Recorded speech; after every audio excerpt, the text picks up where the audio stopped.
Hi, my name is Evan Wagner. I'm in 7th grade at Southeastern Junior High, and this is my first year in Science Club. Hi, I'm Bryer Quesenberry. I'm in 7th grade and I go to Southeastern Junior High. This is my first year in Science Club. This is our project that we titled Freeze, Don't Move, using a PIR motion sensor to detect an intruder. We would like to start by thanking Southeastern Junior High for supporting a Science Club program and supplying us with Arduino boards. We would also like to thank our sponsors, Mrs. Guyman and Ms. Wewell, for their help. Finally, we would like to thank Terry Tobias, Rob Schneider, and his students for their help. The Arduino Uno is a microcontroller board based on the microchip ATmega328P microcontroller and is developed by the Arduino company. The board is equipped with sets of digital and analog input and output pins that may be interfaced to various expansion boards and other circuits. On average, a burglary happens every 30 seconds. Based on this fact, home security systems are becoming more popular in big and small communities. The Arduino Uno can be paired with a PIR motion sensor to create a home security system. The purpose of the scientific investigation was to engineer a home invasion system using an Arduino Uno single board computer and test the reliability of the device from various distances. A home invasion system using a PIR motion sensor was developed, and the ability to detect an intruder at ranges of 1.5 meters to 12 meters was tested. Based on research, it is predicted that the PIR motion sensor would detect an intruder up to 9 meters with 100% accuracy. This was predicted due to the fact that the device would be engineered to reach a range of 0 to 9 meters. Furthermore, it was hypothesized that as the intruder's distances increased from 9 meters, the accuracy of the PIR motion sensor would decrease. So first we plugged the LED light into slots 12 and 13 of the Arduino Uno board. Then we plugged the male end of one jumper cable into slot 2 on the Arduino Uno board, and the female end into the output peg of the PIR motion sensor. Next, we plugged the male end of one jumper cable into the 5-volt slot on the Arduino board. Then we plugged the female end into the 5-volt peg on the PIR motion sensor. Then we plugged the male end of one jumper cable into the ground peg the ground slot on the Arduino Uno board, and plugged the female end into the ground peg on the motion sensor.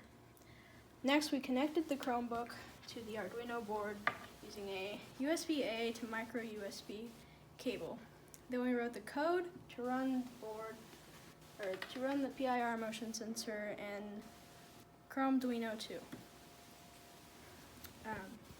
And then we selected the program button to activate the motion sensor, and we set the sensitivity to 9 meters and the time to 3 seconds.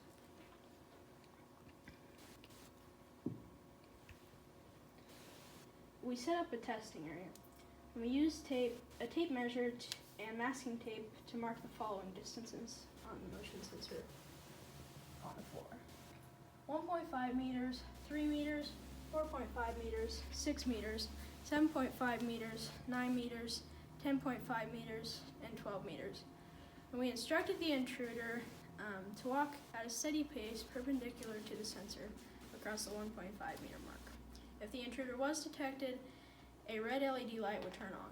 If it was not, the LED light would remain off. Then we recorded results. We had the intruder cross this line 9 more times, and we recorded those results. And using Microsoft Edge, we calculated the percent of times the intruder was detected and calculated standard deviation. Our independent variable, or the thing that we changed, was our distance of the intruder from the PIR motion sensor, which were 1.5 meters, 3 meters, 4.5 meters, 6 meters, 7.5 meters, 9 meters, 10.5 meters, and 12 meters. Our dependent variable, the thing that we measured, was the ability to detect an intruder. If the intruder was detected, the red LED light would flash on. If the intruder was not detected, the red LED light would stay off. If the things that we kept constant, our controlled variables, was our motion sensor setup, our intruder, our motion sensor sensitivity, and our testing environment. For each trial, we had 8 distances.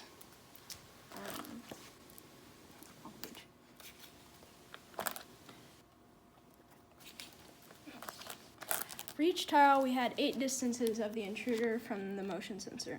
We recorded yes if the intruder was detected and no if it was not. We conducted 10 trials, and we calculated the percent of times the intruder was detected, and then we calculated the standard deviation to determine the amount of variation in the results.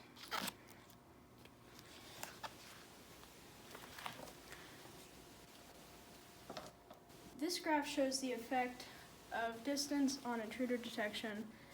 The x-axis represents the distance of the intruder from the motion sensor, and the y-axis represents the percent of times the intruder was detected. As you can see, the intruder was detected 100% of the times up to 7.5 meters. The intruder was only detected 20% of the time at 9 meters. The standard deviation was 42.16, indicating inconsistency in the results.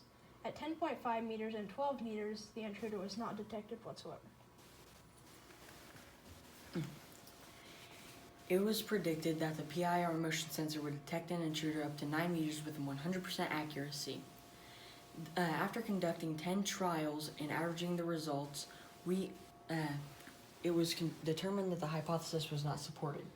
The intruder was detected with 100% accuracy up to 7.5 meters and only 20% of the time at 9 meters.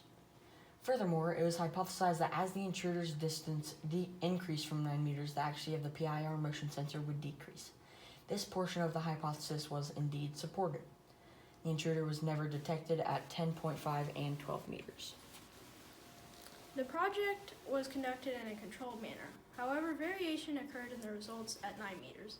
This may have been due to the pace of the intruder or other slight differences in movement.